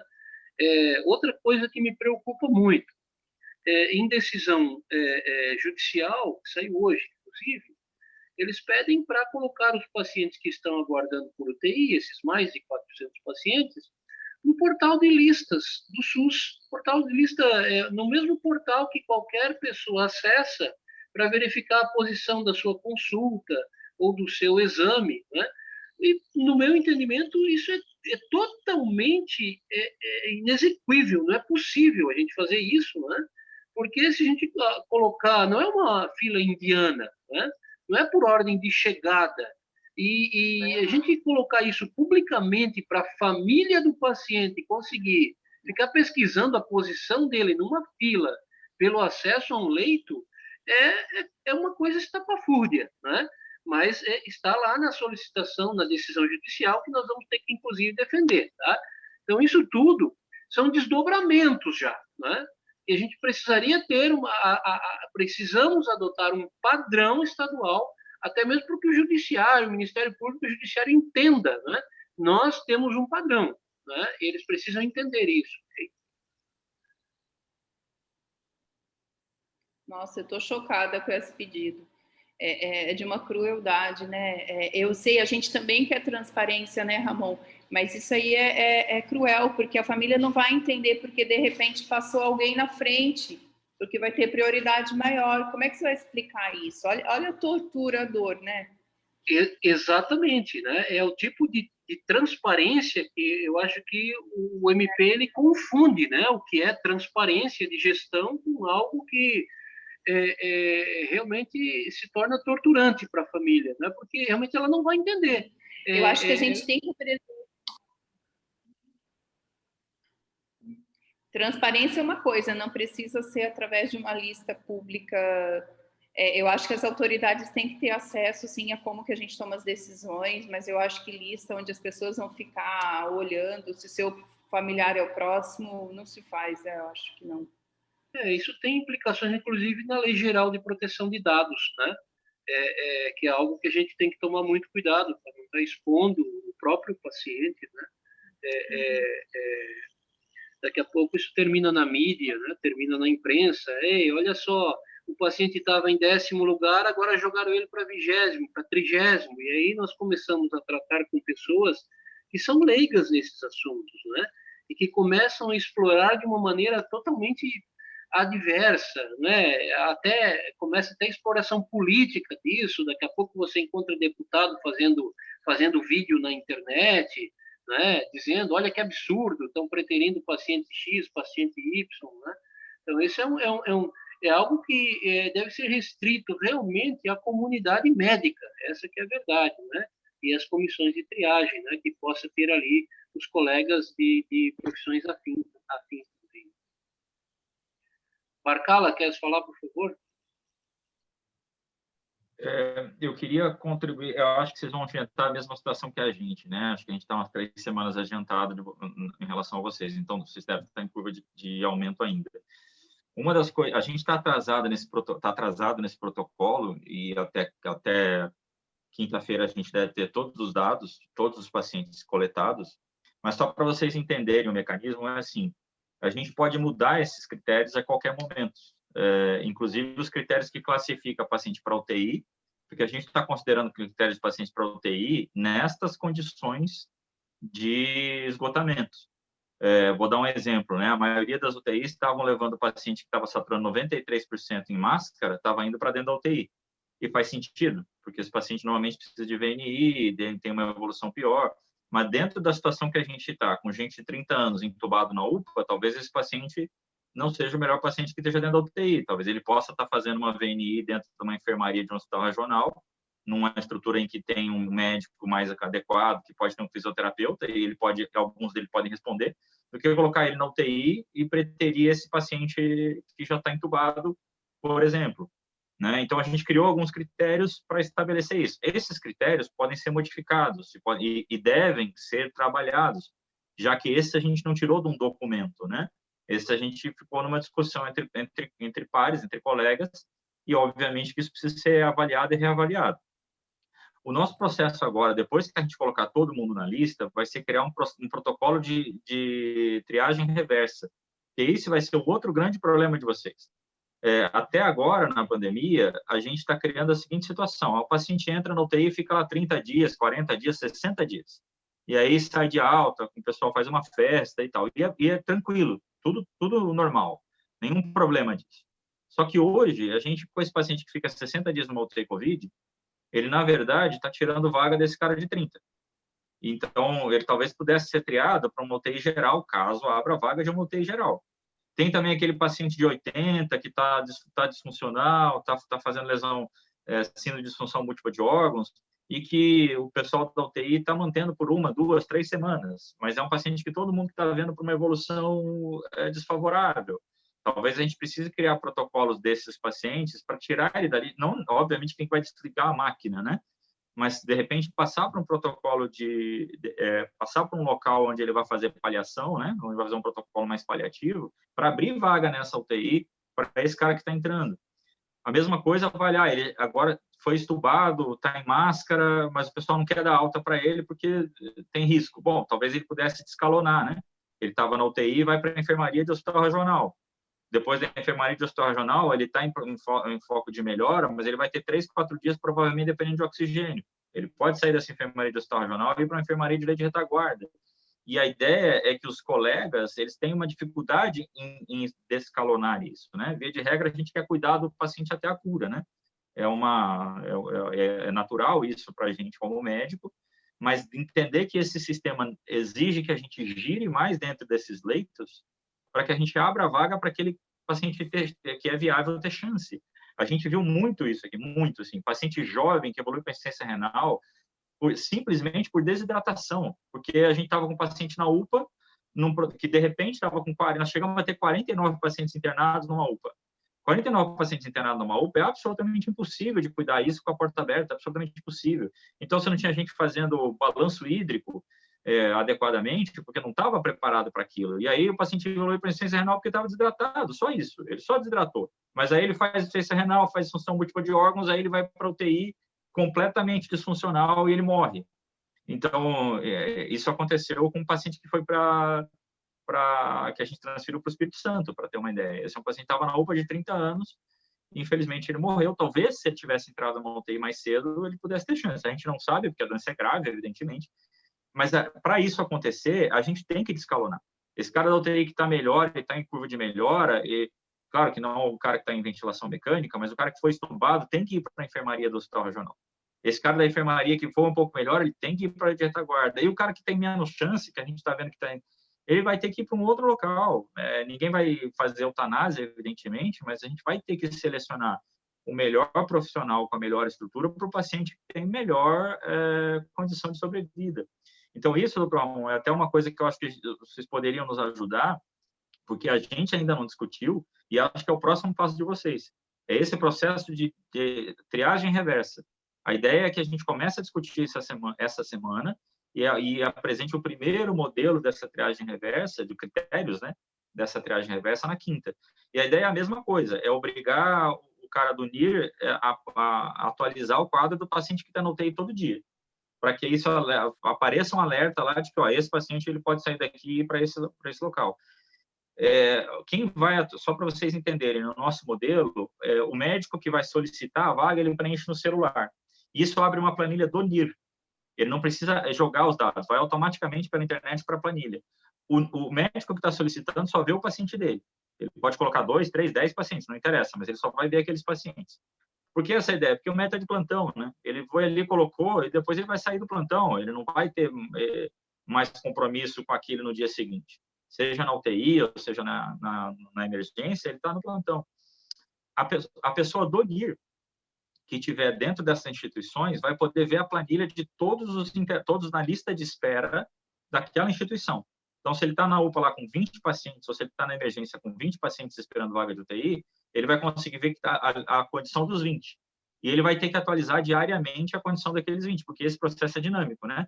Como o senhor mesmo comentou, não faz sentido colocar uma lista, porque, além de tudo, ela é dinâmica. Eu posso ter a minha vez amanhã e, de repente, entrar 10 pacientes na minha frente, porque o critério selecionou aqueles 10.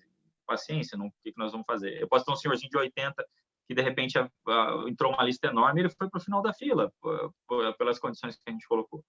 Então, eu acho que a gente está atrasado, sim, nesse protocolo, e acho que a minha sugestão é que o Estado ajudasse a desenvolver esse segundo protocolo também de triagem reversa, para que, quando o restante do Estado já colocar esse e já colocar o de triagem reversa junto. Tudo isso pode ser acompanhado através do programa da planilha que a gente está gerando, e tudo isso vai gerar dados. A gente está com a expectativa, por exemplo, de gerar o seguinte dado. Olha, o seu José, o paciente tal, foi solicitado vaga para ele tal hora, quanto tempo ele demorou para ocupar o leito?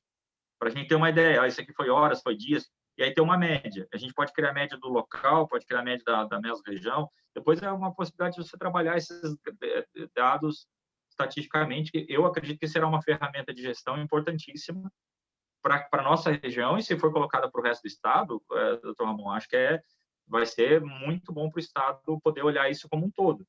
A Central de Leitos Estadual vai poder abrir 8 planilhas e ter ideia das 8 como é que está essa situação, e poder dizer, olha, aqui a fila de espera da Central de Leitos do Extremo Oeste estava em 115, que eram os dados de hoje de tarde, agora está em 10.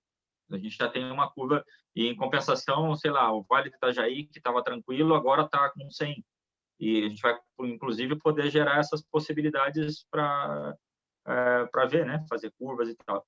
Então, eu vou pedir essa colaboração de um corpo técnico do Estado, para a gente validar esse critério que pode ser modificado. A gente vai começar com ele amanhã, mas ele pode ser modificado a qualquer momento.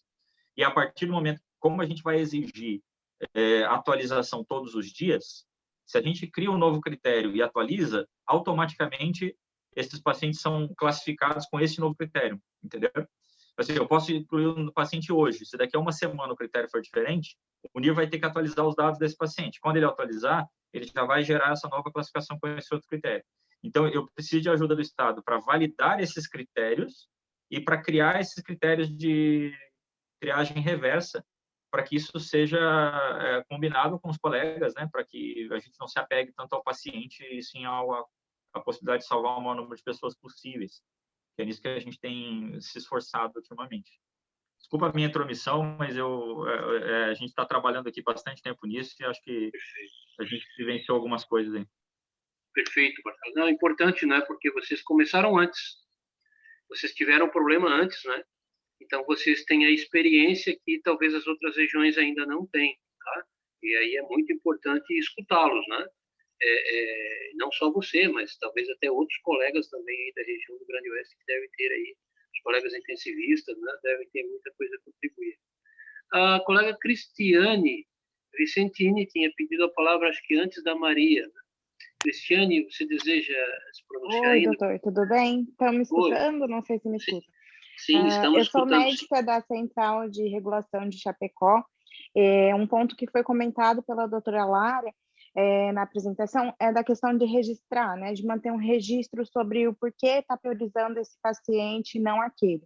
Isso feito pelo NIR, de cada instituição, facilitaria muito, mas quando joga esse tipo de responsabilidade para cima de uma central, como foi dito ali pelo Dr. Rogério, tinha hoje, no fim do dia, 115 pacientes em busca de UTI, né? Na nossa central, 400 no estado. A gente não consegue manter essa devolutiva, esse questionamento. Levar esse questionamento para cada um desses 115 pacientes, para cada um desses 400, torna o processo para a central moroso e pouco efetivo, né? Então, eu acho que a gente precisa, sim, registrar, né, de alguma forma, por que essa vaga está sendo dada para esse paciente, porque que esse paciente está sendo transportado, mas é difícil cobrar isso da central, né? Eu queria deixar isso registrado para que a gente tente realmente colocar para que o NIR faça essa atualização, que a gente consiga trabalhar dentro do nosso período, né, de plantão, porque isso a gente enfrentou com certeza de começar o plantão e ter que ligar para todos os hospitais para tentar atualizar mais rapidamente, porque hoje ficar dependendo de internet, devolve e-mail, vem e-mail, demorava muito, né? Então, para vocês, para o resto do estado, para tentar que a coisa seja mais efetiva, mais rápida, né? Tentar pensar numa forma de registro, mas sem atrapalhar o fluxo, né, de atendimento. É só essa informação que eu queria passar, que eu acho que é válida. Obrigada, doutor. Cristiane, obrigado. Maria aqui que pediu a palavra, por favor, Maria. Boa noite. Estão me ouvindo? Sim? Então, eu gostaria de dizer que em relação ao protocolo em si, eu concordo com o Rogério, eu acho que a idade, nesse contexto, a gente já tendo essa mortalidade estabelecida em idosos, é válido, sim, nesse contexto, a gente utilizar a idade, então eu acho que o SOFA principal, porque ele vai traduzir a disfunção de órgão, que eu acho que está muito atrelado à sobrevida, a curto prazo daquele paciente, então o primeiro SOFA, segundo critério de desempate idade, e o terceiro também achei interessante o critério que a doutora Lara trouxe em relação aos recursos onde esse paciente se encontra, então eu acho que esses três fariam uma boa composição, né, para avaliação da alocação de vagas para esses pacientes. A minha preocupação tem um pouco a ver até com o que a Cristiane trouxe, que é em relação à dinâmica disso. Então, porque, assim, eu trabalhei 13 anos em emergência, eu já trabalhei na regulação, trabalho em auditoria, trabalho em gestão, e as coisas, elas são muito dinâmicas, e dependendo da porta que a gente está, isso requer uma determinada velocidade, tempo-resposta da informação, né? Então, o que acaba acontecendo? O que eu já vi desde que, inclusive, a pandemia começou, eu trabalhei na enfermaria do Celso Ramos, fazendo internação dos pacientes Covid de março a novembro, e frequentemente a gente via, realmente, a gente estava num outro contexto, mas a gente via que precisa de uma organização das equipes que estão na ponta, porque o que acontece? Eu estou lá e eu tenho 3 pacientes ao mesmo tempo, que os 3 têm indicação de intubação, eu só tenho um ventilador, como é que eu vou fazer naquele momento? Eu não tenho como mandar uma informação para a central, esperar a central, a comissão avaliar e aí me dar um retorno, eu preciso ser dinâmica na minha decisão, preciso ser rápida nas minhas decisões, e é isso que eu não estou conseguindo visualizar e realmente entender como a gente faria essa dinâmica na prática, e até porque assim, essas centrais de triagem, elas teriam que funcionar 24 horas, porque a gente tem 24 horas, e elas têm que ser muito mais dinâmicas que uma atualização de manhã, uma de tarde, uma de noite. Mesmo que a gente utilizasse uma planilha e cada serviço mandasse já o índice calculado para a regulação, e a regulação só tivesse que alencar numa ordem da macro, que fosse da macro, da estadual, independente, mesmo assim, eu tenho agora 2 situações. Eu posso, daqui a 5 minutos, chegar um paciente que vai passar na frente desses todos, e eu vou ter que atualizar daqui a 5 minutos de novo. Então, assim, a minha pergunta é como é que a gente vai fazer essa dinâmica que eu realmente assim, não estou conseguindo visualizar. E eu acho que o trabalho, infelizmente, eu concordo plenamente que o ideal seria a gente tirar toda a sobrecarga das equipes que estão na linha de frente, e quem já me conhece de outras reuniões sabe que eu sempre tento lutar por isso, porque eu acho que os profissionais, eles estão esgotados, eles estão estressados, eles estão cansados para tomarem essas decisões, mas eu acho que sim, cada serviço vai ter que assumir dentro do seu serviço essa decisão, vai ter que instituir o protocolo no seu serviço e só repassar a regulação aquilo que já foi decidido. Eu entendo dessa forma, pelas minhas experiências, mas claro, eu nunca tive experiência numa situação dessas de pandemia e nem nesse tipo de situação em que a gente está se encontrando nesse momento. Então, eu queria trazer para a discussão essa questão da minha preocupação do tempo-resposta, e também eu achei bem interessante o que o Rogério trouxe da triagem reversa, porque hoje a gente pode alocar um determinado paciente, mas como eu já ouvi relatos aí de ter paciente com mais de 100 ml hora de nora, desculpa, um paciente que está com mais de 100 ml hora de nora, ele tem que ter a triagem reversa, tentamos e temos que ter um limite. Então, eu acho que é super importante essa discussão aí que o Rogério trouxe também. Mas, enfim, a minha contribuição é mais para a gente, até para me ajudar a entender essa questão da dinâmica, né? Perfeito, Maria Simone, obrigado, viu? Cristiane pediu de novo a palavra? Oi, doutora. Era só a respeito disso que a doutora Maria comentou. Por isso, antes, todo o meu plantão eu chegava e cobrava. Saiu algum fluxograma, saiu alguma forma de a gente regular isso? Ainda não tinha, né? Então, o que eu fazia era exatamente isso, passar para a instituição, eu ligava para as instituições, olhava na nossa planilha os pacientes que tinham pedido, né? E ligava para as instituições, você tem fulano, beltrano, ciclano, qual que é a tua prioridade? E pegava depois as prioridades de cada um desses lugares, né? E fornecia os leitos. Porque realmente é muito difícil se a gente ficar centralizando a informação. Então, é só para compartilhar mesmo como que eu estava trabalhando, fora da gente ter esse fluxo, né, que eu acho que realmente é a forma como vai funcionar melhor, tá? Um abraço. Corrobora com o que a Maria Simone falou, né, que o próprio serviço acaba tendo que fazer isso, né, e a regulação, ela na verdade, entra, não dá para mandar para a regulação no momento que você tem lá, no momento agudo, 2, 3 pacientes ao mesmo tempo, né? Você não vai mandar para a regulação, para uma comissão de triagem na regulação, né? Essa decisão tem que ser lá no serviço mesmo, né? Isso, mas aí... dúvida disso. Exato, mas aí a gente batia de frente com a questão de onde você está registrando isso, onde você está registrando que você vai dar para o fulano e não para o ciclano, né? Me questionavam muito isso, e eu na central eu não tinha onde registrar isso, né? Então eu só cobrava dos colegas, olha, abre o sistema do outro e registra que você vai priorizar esse por causa disso e disso, mas não tinha onde eu registrar, né? E mesmo se tivesse, eu me coloco na posição, como que eu iria registrar 115 pessoas, né? É muito difícil.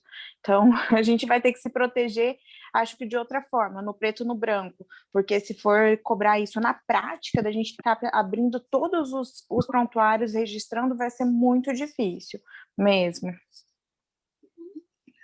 Maria, você queria falar de novo alguma coisa, Maria Simone? Não, desculpa, ficou acenando ali, mas não. Tá bom. Lidiane Campos.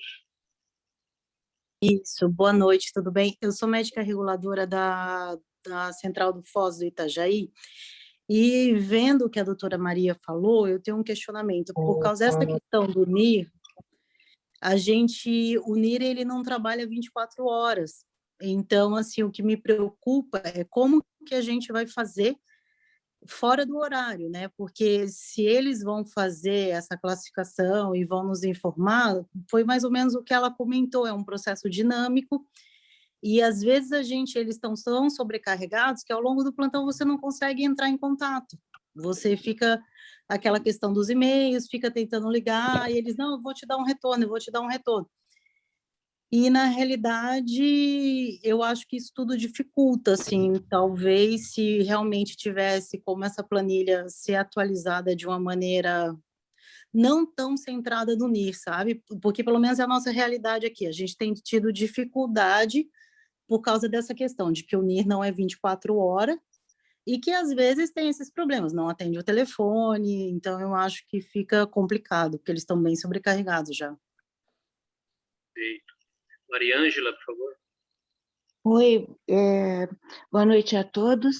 Eu queria, talvez, eu trabalhei um pouquinho com o Chapecó, quando a gente estava fazendo os aéreos, com uma planilha que a gente ficou compartilhando mesmo na Central Estadual. Foram os primeiros que a gente estava removendo, especialmente eles estavam indo para a região da Serra e para o meio oeste, né? Eu acho que essa planilha compartilhada poderia funcionar, sim, mas acho que a gente teria que limitar, porque a gente não tem oferecido uma quantidade importante de leitos em cada plantão. Então, acho que talvez o que poderia era filtrar das diversas regiões e vir a lista das prioridades já prontas mesmo, sabe? E daí as centrais regulatórias regionais mandariam, olha, as minhas 5 prioridades nesse plantão aqui são essas, e isso pode ser variável, né? Caso eles recebam um telefone, olha, tô aqui ali num município muito pequeno, que eu já não tenho nem mais oxigênio para oferecer, entrou um jovem, eu acho que a gente poderia agilizar o contato via telefone, né, para a gente, nas regionais, ir elencando essas prioridades, né, sempre de acordo com os critérios que a gente está decidir, com os mesmos critérios, né, mas que isso viesse talvez filtrado para estadual de uma forma diferente, porque assim como vocês, nas regionais, não conseguem agilizar quando tem mais do que 20, 30 solicitações, para a gente, às vezes a gente não consegue dar conta nem de olhar todas essas solicitações, 4 centenas, a gente se perde ali no meio, sabe? Então, talvez o que pudesse é trabalhar com as emergências ali daquele plantão. Então, na região ali de Chapecó, eu tenho tantos em UPAs, tantos em hospitais de pequeno porte e tantos de super bom prognóstico, e já vir numa ordem classificatória pré-estadual para a gente tentar dar vazão conforme forem aparecendo as vagas, né? Eu não sei se vocês estão fazendo isso, provavelmente vocês já estão fazendo isso nas regionais, né? E eu acho que talvez tenha que ter, no meu plantão de sábado, eu coloquei em laranja, então eu ia olhando as fichas, então aqueles pacientes que a gente via, ou que estavam em locais sem condições, ou pacientes muito jovens, que a gente via com prognóstico, eu deixava em laranja, para que o próximo plantão viesse. Então, talvez a gente combinar um esquema de cores, alguma coisa assim no gênero que permitisse maior agilidade, né? E que isso fosse realmente sendo atualizado e a gente seguindo juntos, né? Não sei, estou pensando como a gente pode implementar, né? E eu acho que os NIRs têm que funcionar ao menos em sobreaviso, porque eles que vão ter a função de mostrar a mobilidade dentro dessa lista, né? Tanto no próprio hospital quanto nas regionais. E queria saber se seria possível, ao menos no nível regional, que a gente trabalhasse conjuntamente com o pessoal do jurídico e com o pessoal de comissão de ética. Eu acho que seria bem importante que a gente pudesse manter para essas decisões, né, ao menos no nível regional, uma comissão de ética e uma comissão classificadora e que fosse discutindo os casos, pelo menos dentro dessas 10 prioridades que a gente elencasse, né? Eu não sei, é uma sugestão. Então, Mari, o que eu penso, tá? A partir do que o Rogério colocou, a ideia é que nós tenhamos um padrão de planilha compartilhada, uma de cada regional. E a estadual, ela visualizaria essas 8 planilhas, né?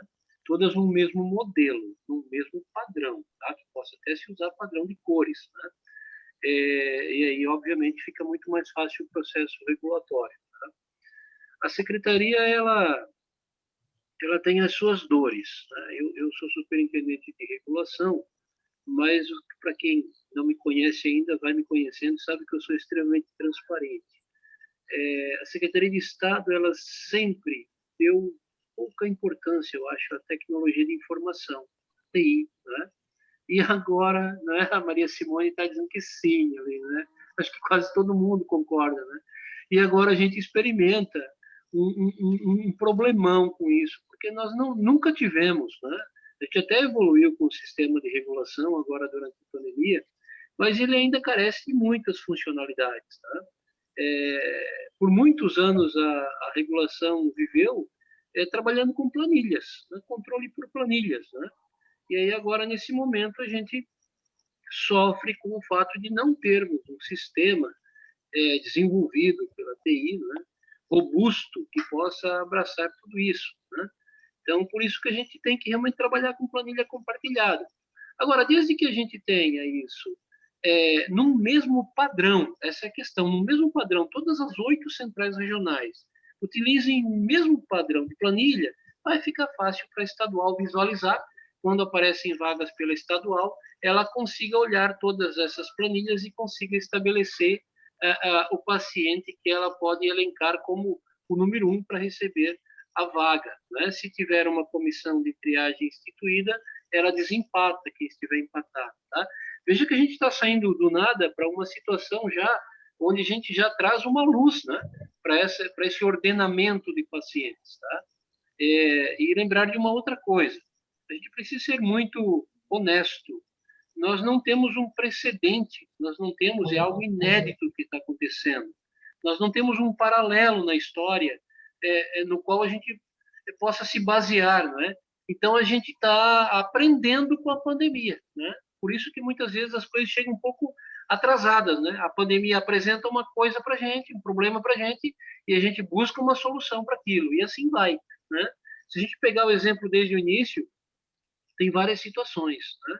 Primeiro, a crise que era de leitos mesmo, depois atrás de equipamentos, depois começaram a faltar, vocês se lembram, lá no ano passado, os medicamentos, aí tivemos que correr suspendendo as cirurgias eletivas todas que demandavam por anestesia geral para não concorrer com os medicamentos, né? E assim foi, uma sucessão de questões. Agora experimentamos uma questão forte relacionada a recursos humanos, experimentamos alguns serviços com dificuldade, né? Não há falta, mas alguma preocupação da questão do abastecimento de oxigênio, alguns serviços pedindo já apoio do Estado com empréstimo de medicamentos, né? Então, é o tempo todo isso, tá? O tempo todo explode um foco de incêndio, a gente corre para apagar. Explode outro foco de incêndio, a gente corre para apagar, tá? Não por uma incompetência da secretaria, mas porque a gente não tem um paralelo no passado no qual a gente possa se basear, né? Então, a gente vem trabalhando assim. Agora, essa questão da TI, vocês todos sabem, para desenvolver um sistema agora a toque de caixa, não dá, né? Então, a gente realmente tem que recorrer a um padrão de planilha e trabalhar em cima disso mesmo. Eu concordo com o Ramon que a gente não vai conseguir fazer perfeito. Não tem como, não tem tempo. A gente vai conseguir fazer o melhor que a gente pode, e o melhor que a gente pode já é muito melhor que o caos, que é decisões feitas de qualquer forma, ou cada hospital por si. Uma das coisas da gente ter o máximo de acesso às informações possível, ainda que elas não sejam completamente atualizadas, é permitir que eu possa, no meu hospital, tomar decisão. Eu tenho um paciente na enfermaria com insuficiência respiratória, a situação que a Maria falou. Eu vou optar por fazer a intubação desse paciente se eu souber que esse paciente está mais ou menos naquele nível de prioridade que a gente está conseguindo atender. Se esse paciente está num nível de prioridade abaixo daquela lista que a gente está atento da macro, eu provavelmente teria que optar por não intubar esse paciente. Então, se eu tenho 3 pacientes, eu vou escolher por intubar no meu hospital aquele paciente que ele está naquele nível de estratificação que a gente está priorizando, aquilo que a Mari falou, aqueles 5 primeiros, 10 primeiras prioridades. Alguém que está abaixo disso, eu não deveria intubar. Eu deveria conduzir de uma outra maneira, ou para enfermaria, ou cuidado paliativo, seja o que for. Então, quanto mais a gente estiver ciente do que está acontecendo na macro, melhor o meu processo decisório no meu hospital também. Então, se eu tenho 3 para intubar, pode ser que eu não intube nenhum, porque nenhum deles vai ser prioritário, porque eu já fiz essa estratificação ali no momento, não vai ser prioridade, eu sei que na minha macro eu tenho outros 5 pacientes com prioridade sobre esses 3. Entende? Então, quanto maior a transparência, mesmo com planilhas que não são atualizadas a cada hora ou a cada 2 horas, mesmo assim, isso já me ajuda na tomada de decisão. Hoje, no Nereu, por exemplo, eu tomei essa decisão. Eu tenho 3 pacientes entubados na enfermaria, tinham 2 para ser entubados, e eu sabia que no SAMU tinham pelo menos 17 vagas zero.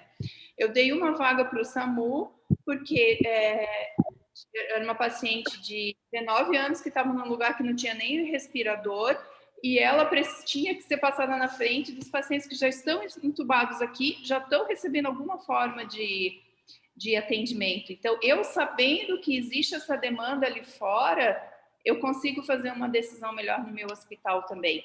E lembrando, o paciente, ele é o paciente do sistema, não é... Eu não tenho que atender primeiro o paciente do meu hospital. Numa situação de crise, a gente vai ter que estar atento ao sistema. É um processo colaborativo que a gente está tentando desenvolver aqui, imperfeito, mas melhor do que o cada um por si que a gente estava antes, eu penso. Perfeito. Então, se me permitem, eu queria concluir primeiro agradecendo mais uma vez imensamente a doutora Lara Kretzer, né, pelo apoio. Nós tivemos hoje aqui a presença da doutora Renata, da SOCAT, né, com a qual a gente conversou também, vários colegas aí que contribuíram. Eu vou pedir ao Rogério aí que nos permita o compartilhamento da expertise de vocês, do que vocês desenvolveram, Rogério, até o momento, tá? Vamos trazer isso aqui para a superintendência e para a central estadual. Não entenda como um roubo de tecnologia, não, tá? Por favor. E eu tenho aqui os colegas, a própria doutora Lara pode contribuir, o doutor Felipe Barros, que está presente aqui também, que é um colega da regulação estadual, tem um conhecimento de tecnologia de informação também. Felipe, se possível, nós vamos usar o teu conhecimento aí juntamente com o Rogério, tá? Para entender como que Chapecó está se organizando, tá? E para, de repente, estabelecer um padrão o mais rápido possível para o estado todo de Santa Catarina, tá? Vamos tentar evoluir ao longo dessa semana, pessoal, com isso, né? Porque os números são galopantes e a gente não tem mais tempo, tá? É preciso estabelecer um mínimo de padrão.